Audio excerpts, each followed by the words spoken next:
Hello, everybody. Welcome to another webinar by the Anglo. We're really excited to have you with us and to have Junuen with us. We're really excited. He's going to be talking, as you know, about avoiding Spanish sounds while speaking English.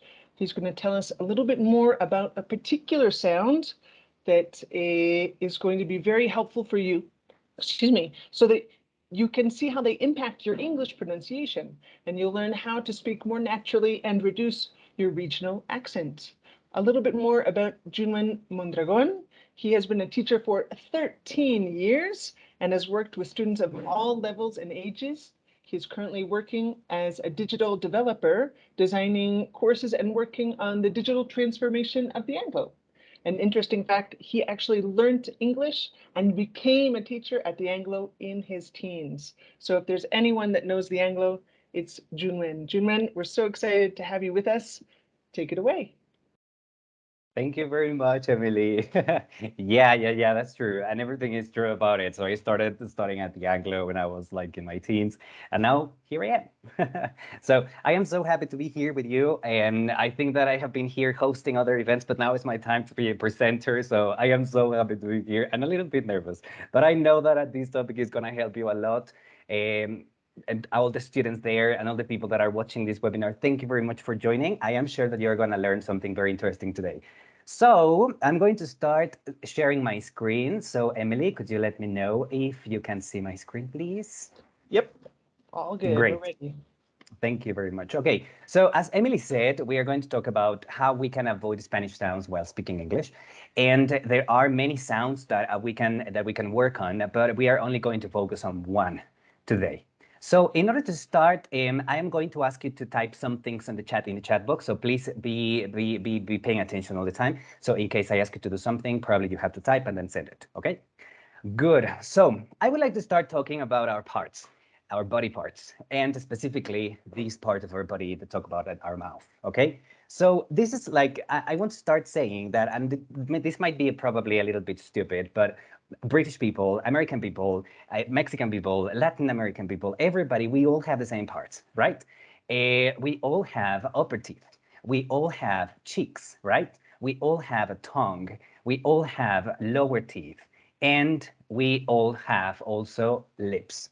So these parts of our body make or allow us to speak and to pronounce all the words that we know, right? So even though we are Mexican and we speak Spanish, and when we want to speak English, there is like a difference, right? Obviously, because in Spanish, we have some sounds, and in English, we have some others. So I have the first question here for you. Let's talk about the first one, that it's vowels. Okay, this is like the most common difference between Spanish and English. So we know perfectly in Spanish we have how many vowels? It's very simple: a, e, I, o, u, right? So we only have 5 vowels. So I would like, please, you to type in the chat box, how many vowels do you think English have? Come on, help me with your answers. Come on, come on. It's just a guess. All right. Paulina says 5. Irai says 10. Leticia 7. Oscar 26. Whoa. Paula 8. Claudia 11. So Sarah just says, I don't know. Alex 12. So we have a wide variety, wide variety. Okay. That's great. So thank you very much. When we're talking about the writing of the vowels, of course, there are 5, but as we're talking about pronunciation today and sounds, let's say that in English we have 12 sounds. 12 sounds, right? So we have 12 Okay. vowels. Great job, Alex. All right. That's great. So those are only the vowels. But if we consider all the sounds in the language, so it's like the way that we pronounce the words and how we can build up the words by creating these little sounds. So let's say that in Spanish, anybody knows, like in all our Spanish language, it consists of how many sounds in general? I'm not talking about letters in the alphabet. I'm talking about sounds. Rafa? The sky is the limit. In sounds, okay. Anybody else want to try? In Spanish, how many sounds do we use to produce Spanish? Anybody has any idea? They're counting, I think. Yeah, like A, B, C, no? Yeah. All right, so I'm gonna give you the answer. So probably this is a difficult one, right? Because we speak Oh, Spanish, but we never. Oh yeah. Paula says 26. She's Wow. brave. Okay. Okay. That's Paula's a, brave. 26. that was close. That was close. Well, the right answer is we have 24. This number is not like an exact number because there are so many people that say that there are more sounds than others. But let's say that in general there are like 24 sounds. So Dulce, you said less than English, and that's for sure. Thank you very much. That's true. So if we have less sounds in Spanish, how many sounds do we have in English? Anybody wants to participate in the chat box, please? Dulce says 42. 42. Okay. Okay. And we have Jairo. Very good, Jairo. So we have 44 sounds. That's great. Excellent. So as you can see, our Spanish has less sounds. So we can speak in Spanish like easier, well, more easily, sorry, because the sounds are like more basic for us to speak. That's why our Spanish sounds like ta ta ta ta ta ta ta ta like that, no? So in English, it's like a little bit more specific, no? Like I don't know, the sounds are more varied. So now that we know that, that we have the same parts, and now that we know that Spanish and English don't have the same sounds, let's say how we can use spelling and pronunciation. Because in Spanish, that's perfect, right? I love our Spanish spelling because the way that we speak, I'm sorry, the way that we read or the way that we spell, it's the way that we pronounce it. Even we have tildes in Spanish that help us identify where the stress syllable is. So that is the case, but not in English. So in English, the spelling is so complicated, and I am sure that you have experienced these problems of, oh my God, it's like this is the way I pronounce it, but this is the way I write it, and if I write it, it doesn't make any sense the way I pronounce it. So it happens all the time, right? For example, Wednesday. So anybody knows, like you pronounce Wednesday, but when you write it, it's like Wednesday, no? Or the same happens with beautiful. You say it beautiful, but when you write it, you say beautiful, no? So it's like it doesn't make any sense. So these rules are everywhere. And even in Spanish, for example, we cannot trust our spelling when we pronounce because in Spanish, for example, we have this letter that is silent all the time, right? So this word is in Spanish. So when we say hotel, we don't pronounce it. So that's why we write it, but we don't pronounce it. The same happens with X, right? In Spanish, we have three different ways of pronouncing X. The way when we say Xochitl, or when we say Mexico, well, I'm sorry, Mexico, this is Spanish, I'm sorry, and or when we say Mixteca. So as you can identify, we have the first one that it's so, it's like an S. The other one is Mexico, it's like a J in Spanish. And Mixteca, it's like a K and an S together, mix, right? The same similar thing happens with letter C. When we say casa, it sounds like a K, but when we say cisterna or pecera, it sounds like an S. So we can see that the way that we spell, it's not the way that we pronounce. So that is the first point that I would like to make here with you today. Okay, this is the best advice I can give you.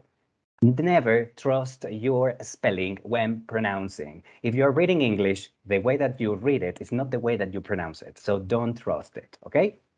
In English, what happens, it's exactly the same, and it's even like broader, okay? Because in English, we have some letters that sometimes they are silent for any reason. So that's the case of S. We don't say Iceland, otherwise we would be referring to the country. In this case, we say island. So we don't pronounce S, okay? Emily, you're American, so you can help me with this one. How would you pronounce this word? Receipt. Perfect. So Receipt. there is like this letter that is silent, right? And that's the Correct. P. That's great. P. And the kind of similar thing happens with the letter G. So when we say get, it's a g sound, like when we say goat, and when we say gin, that it's a G sound. Okay. So, and today we're going to talk about this other letter that probably you didn't know that we pronounce differently, and that was part of of my brief in the webinar, and that is D, right? So it's kind of funny because we all the time are speaking and we never pay attention the way that we pronounce, or we never pay attention uh, the way that we put our tongue or place our tongue or cheeks or whatever.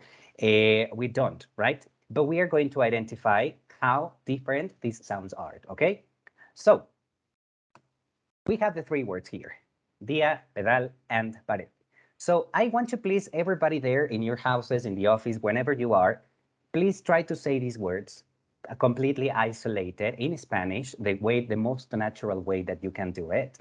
And I want you, please, to pay attention to how you place your tongue, your teeth, and everything. Especially, please try to feel your upper teeth and your tongue.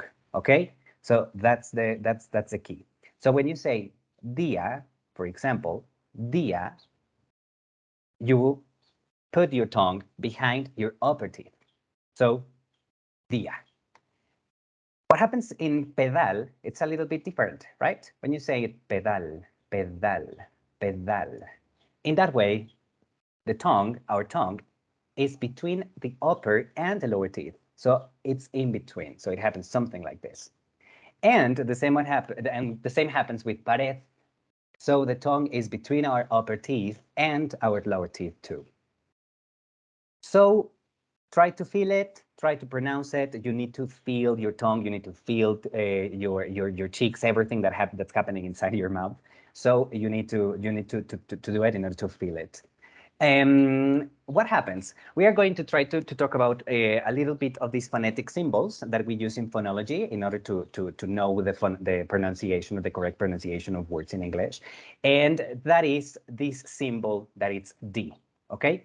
D is the one that we use in English.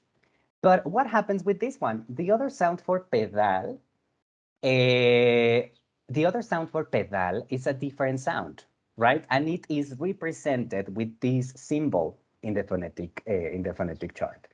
And the same happens with this one. It's another symbol. So this is like a zero with a line in between. So you might think like, okay, why I don't identify it? It's the same D or whatever. Well, look at this. Well, only an interesting fact there, the words between slashes, when we write words between slashes, it means that we refer to the way that a word is pronounced, okay? So when you see a word in English that it's between slashes, it means that it's the pronunciation, it's not the spelling, okay? It's just like an interesting fact for you.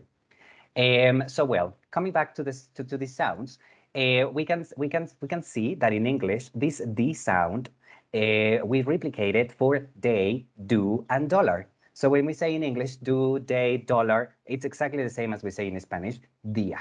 It's exactly the same sound, right? Dia, day, do, dollar. So when we say in Spanish pedal and our tongue is in between, pedal, it's very similar to these other three words in English, right? When we say mother, pedal, mother, brother, pedal, brother, the, pedal, the. So it's the same sound. And with the other one, it's a completely different sound. When we say Thursday, pared, three, pared, and teeth, pared. All right? So why am I using these symbols in here? Because this is the way that we write it, this is the way that we pronounce it, and this is the way that we write it as well. Okay, so I want you to see how different the way that we pronounce is against the way that we write it. Okay, so what can we see here? The thing here is that we need to pronounce D as like D, like the sound D, that it's for all these together. I'm sorry, for all these in general. So all these in English are going to be pronounced like D with our tongue behind our upper teeth. So we have here a list of words that can show how the meaning of the words change. For example, this word, we know it, it's a basic word, so it's a place where we sleep. Well, actually, it's like a piece of furniture where we sleep on. And this one, many people, or if you don't pronounce it well, or if we mix the two sounds the same way that we do with pared, it sounds like this. I'm sorry. I'm gonna give you the first words, sorry, and then after I'm gonna say like the way that we mispronounce them. Okay, so we have these words in here. I'm not going to pronounce them, but I want you to see that if we don't pronounce D well, it may sound like this. So for example, if we don't say the word correctly, it would sound as if I was talking to the name of a girl, right? So we say, Emily, can you help me, please? You have the perfect pronunciation here. Your pronunciation is excellent, please, but Oh, thank I you. would be happy to help you. Okay, the first one, Yes, please. okay, bed. That's great. Yeah. And the other one with TH? Beth. That's great. So do you feel a difference when you're speaking, Emily? Do you feel how your tongue changes from one to the other? For sure. If you can even look at my lips a little bit, Sure. when I say the second one, I say Beth. Beth. Mm-hmm. Mm-hmm. Exactly. And it's very similar to the next example, right? When we say bad. So you mean bad or you mean bad, Mm, right? So sure. it's not the same. The same happens with the name Dan. So is it Dan or you're talking about than? Like this is better than the other, no? Or when you say like, oh yeah, my boss's name is Dan. So difference, no? What happens with the next word? The next word is breed. And that's the type of dog, right? We have different types of dogs. I have a Chihuahua, so that's the breed of my dog. But if I say breathe, I'm talking about, you know, breathe. And that is not the right one. So it may the meaning changes. Can you help me with the next one, Emily, with the next word? Sure. Header. That's great. And what Header. about this one? Heather. That's right. So the first one is like stronger, right? It's like D, like a strong D, like a hard D. And the other one is like a soft one. Well, actually, it's a TH instead of a D, right? And finally, we have this word, wordy. And that means that it can be a text or it can be like a speech or whatever that you use a lot of words, no? So it's like you're very chatty and the text is like has a lot of words. So if we don't pronounce the D correctly and we don't say wordy, it sounds like worthy, right? So the meaning changes. That's why we have to be careful with it. And well, at the end of the day, we know that our tongue is a muscle and we have to exercise it. And I'm sure that many people who are here in this webinar, they have been to the gym, or we have been always wanting to have like great muscles or to build I don't know, to have like a very fit body. And we go to the gym and we have to do reps, right? We have to do repetitions, we have to do exercise, so we have to bring our muscles to the top, and it hurts, and no pain, no gain, and those things. So our tongue is a muscle and we also have to exercise it. So how can we exercise it? By repeating. So if in the gym you go and then you repeat the exercises, in here you have to do exactly the same. If you don't practice, you cannot aspire to have a good pronunciation, because you will never put it into practice. Okay, so we are going to divide our sections in 3 points, because we know that D can be pronounced, or the meaning, or I'm sorry, the sound changes when it's at the beginning of a word, when it's in the middle, or when it's at the end. So let's start with these ones. Okay, so if you are there in your house, in your office, please try to say them. Okay, say them aloud. And I want you please to pay attention that your D is exactly the same as in dia. Dia, okay? So in this case, it's easy because it's the first one. So in Spanish, we pronounce always that way. So we say dark, right? Emily, could you help me with the next one, please? Of course, of course. Done. That's great. And then we have dust. What about the next one, Emily? Dot. Dive. Dance. That's great. Desk. Dog. Doll. And thank you. And then we have the ones in the middle. This is the moment when it becomes a little bit more complicated because in Spanish we're used to pronouncing like the previous word, you know, like when we say pedal. So our D is going to be a little bit softer, but we have to make it harder. Okay, we have to pronounce it like with like in a strong way. So that would be the word medicine. So Emily, could you help me with the next one, please? Sure, sure. Radio. Reading. Wedding. Lady. Spider. Daddy. Body. Birthday. Oof, that one's a hard one for everybody. Yes, I know. It's like having both sounds together, right? Exactly. Yeah. So this one it's really difficult and it's very complicated for us Spanish speakers. Okay, so we need to make sure that we first pronounce birth and then day, right? So that's why many people say birthday and that's it. But that's not the right one, right? It's not only one sound. There are two. Birthday. And well, and of course the next ones, right? Daddy, body, and so on. So the last practice is at the end. And you also have to be careful because in Spanish we're used to pronouncing at the end of the words. Parez, verdad, right? Soledad, right? So we do that. Well, in English we have to pronounce again this hard and this like strong D. Okay, so it's your turn to start, Emily. Okay, okay. Food. Great. Food. Mhm. Hand. Bed. Great. Sand. Add. Bread. Good. Kid. And loud. I have to That's say, great.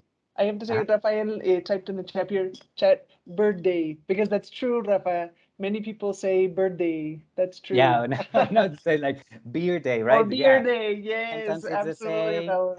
Absolutely. Yeah, sometimes the birthday is also a beer day. So yeah, we Yes. understand. We understand. Yeah, of course. All right. So this is the way that you can do. These are your repetitions. This is your gym. Okay. So what can you do if you feel like your D's are kind of weak, if you feel that they are not strong enough, this is the first thing that you can do. Okay. First, repetition, repetition, repetition. I am sure that the ones that are the most difficult are the ones in the middle, are the ones in the end, but that's what you can do. Okay, reps, reps, reps, reps. Well, what else can you do? Oh, there's a question here. Well, I will have questions for later, so I will keep these questions for the questions and answers section. Okay, so I will continue. What can we do apart from this? Okay, so we do reps, we repeat, and we say the same words, and we pay attention to the D's, that we pronounce them correctly, and that we are using like the tongue behind our upper teeth. That's okay. But how can we have like a more practical practice, or well, I don't know, more natural practice? Well, you can also practice with tongue twisters. So here I have one. Emily, would you help me try, please? Sure, of course. This is so true, though. Don't dance dangerously during dirty duels. It That's a sounds to hard me like one. That's yeah, hard. it sounds to me like a recommendation from a concert in Vive Latino, no, with the punching and everything. I don't know, like don't Exactly. dance dangerously. That's great. So this is another thing that you can do when you know and when you feel that you can already master the sound of D for all the D's in every word that appears in English. Then you can try this one, right?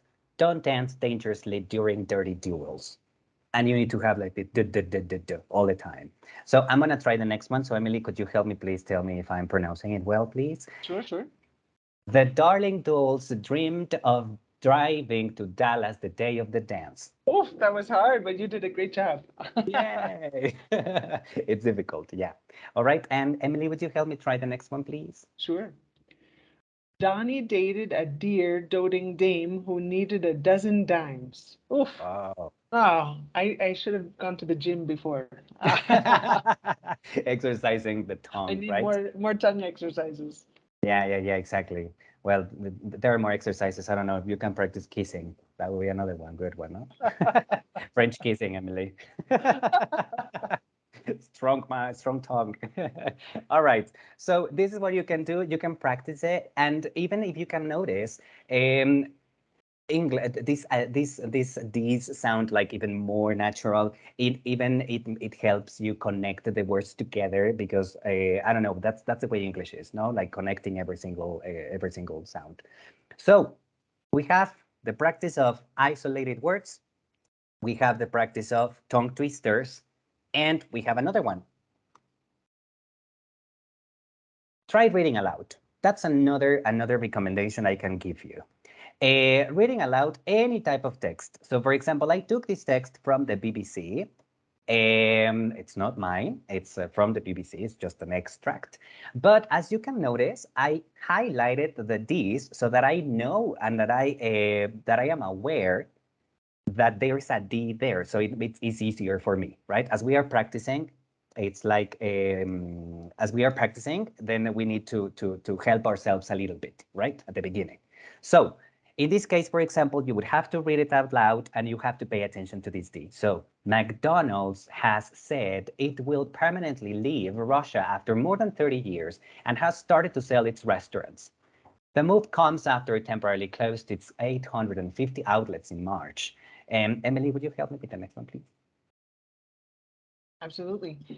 The The fast food giant said it made the decision because of the humanitarian crisis and unpredictable operating environment caused by the Ukraine war.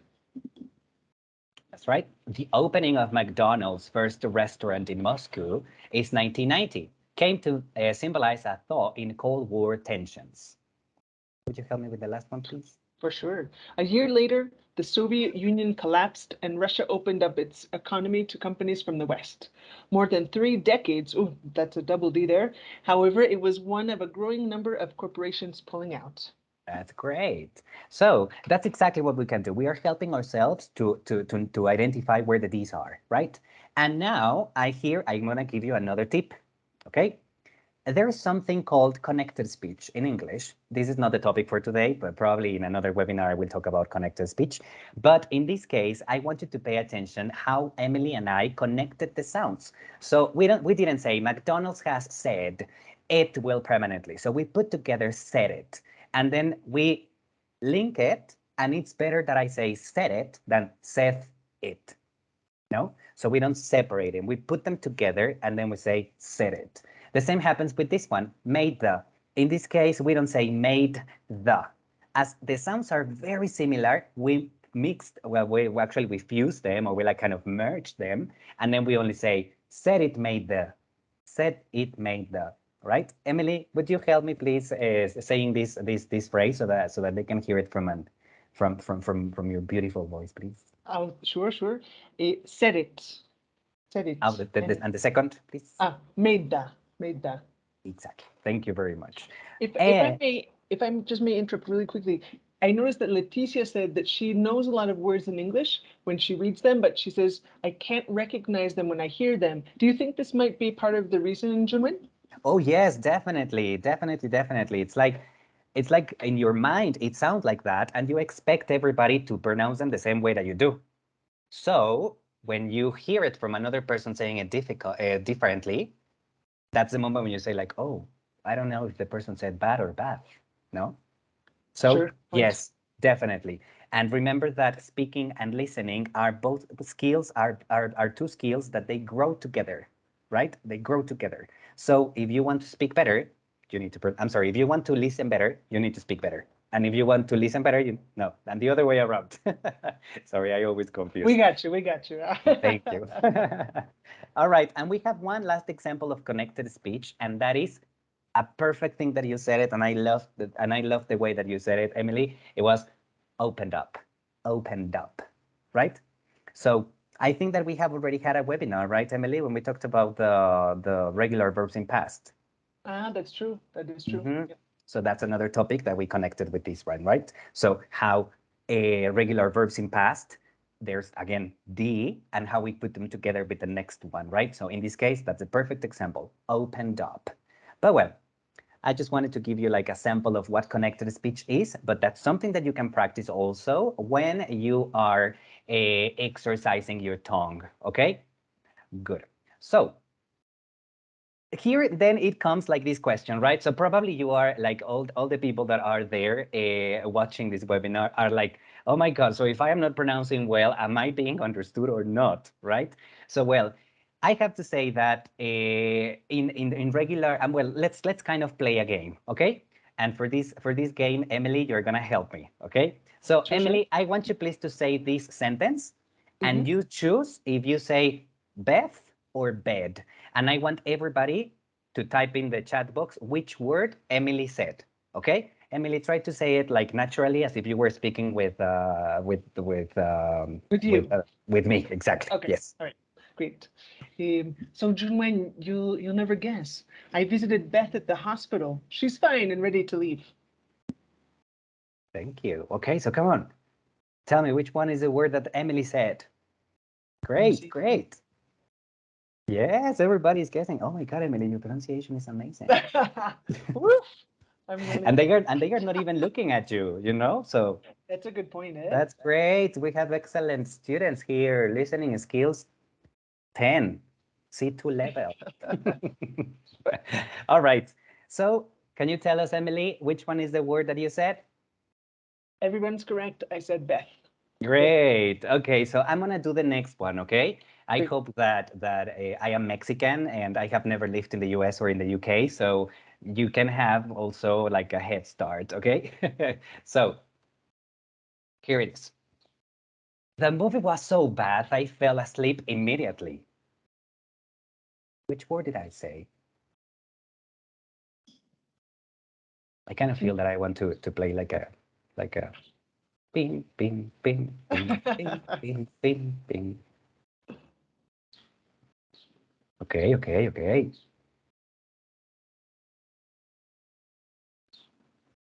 Okay, we're getting lots of answers. Bad, bad, bad.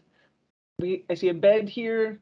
I see a bath. I thought I saw before. Somewhere in between. Okay. I told you, my pronunciation is not as good as you, Emily. No, But you're well, amazing. You're amazing. thank you. So, which word did I pronounce? What do you hear, Emily?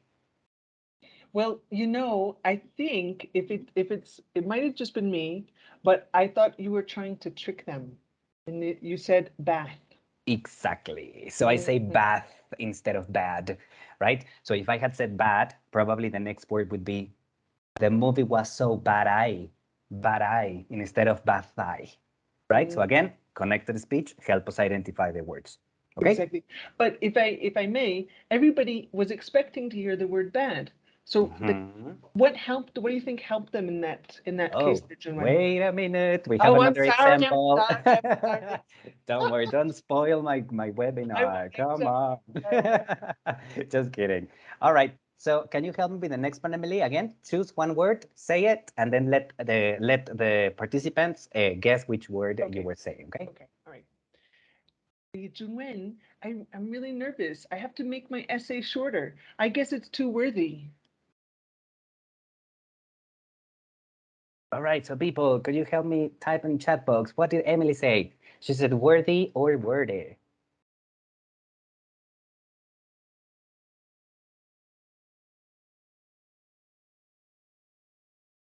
We have different. Oh, now I know that it's not me. It's not me. I'm happy now. All right. So it's kind of confusing, right? Yeah, yeah. Okay, we have worthy, we have worthy, worthy. Adrian is asking for another time. So Emily, could you do it one more time, please? Sure. Okay. I have to make my essay shorter. I guess it's too worthy. I don't know if some of you have already regretted your answer. You can write it again. Okay, okay. Thank you very much for participating. This is so funny. That's great. Okay, so Emily, could you give us please the answer? Which word did you pronounce? And the last one, right? Yeah, I have to Okay. make my essay. I said worthy, the The first the one, first right? one. Exactly, exactly. So, as Emily was saying a minute ago, Yes, I know that sometimes it's difficult to identify, oh my God, was the word worthy or wordy? So what's happening? But we can use something amazing that can help us identify which words the people are speaking. And that is context. So context is always going to help you identify if the person, I don't know. So for example, if you said, I visited bed at the hospital, you would be like, why would you visit a bed? A bed? You know, it's like, doesn't make any sense. Or the movie was so bad, no? Like, dirty? You mean like what? Full of pee? I don't know. So it doesn't make any sense if you use the other word. So even though the words are very similar in pronunciation, the context will help you a lot. And let me tell you something. When you're speaking, the other people also are in the same context and they will understand. So let's recap. What did we learn today? We learned that English has far more sounds than Spanish, and we need to learn to pronounce them in order to sound more natural. Second, please don't rely on spelling when pronouncing. In Spanish, it works perfectly, and it's okay because our spelling and the tildes and everything is amazing. In English, I am afraid that's not possible. So we have to learn from one side the way that it is spelled, and on the other one, we have the way that we spell it or the way that we write it. And what else did we learn today? We learned that in Spanish we pronounce D in three different ways. So probably with your friends you can tell them like, you know that we pronounce D in three different ways. Oh, it's this, and this, and that's for sure. Okay. And we also learned that in English we pronounce D in only one way, not like in Spanish we have three. In English it's only one D, and that's the strong one, the hard D. The D behind, I'm sorry, the D when we put our tongue behind our upper teeth. And we also checked that we have to pronounce all these as in day. Okay, it's exactly the same. It doesn't matter if it's in the middle. It doesn't matter if it's at the end. Okay, it's always day. And finally, we also learned that people use context to communicate. So don't worry if your pronunciation is not perfect already. Okay, or yet. So here the point is, we can always improve, right, Emily? So there's always something to improve. Even if we are experts, even if we are in a C1 level, even if we are like natives, even if we are whatever, there's always to improve. In pronunciation, we also have many things to improve. But I also want to say that we cannot expect to speak like natives because at the end of the day, we all have our we have to find like our I don't know how to say this, but like we need to find our, oh my God.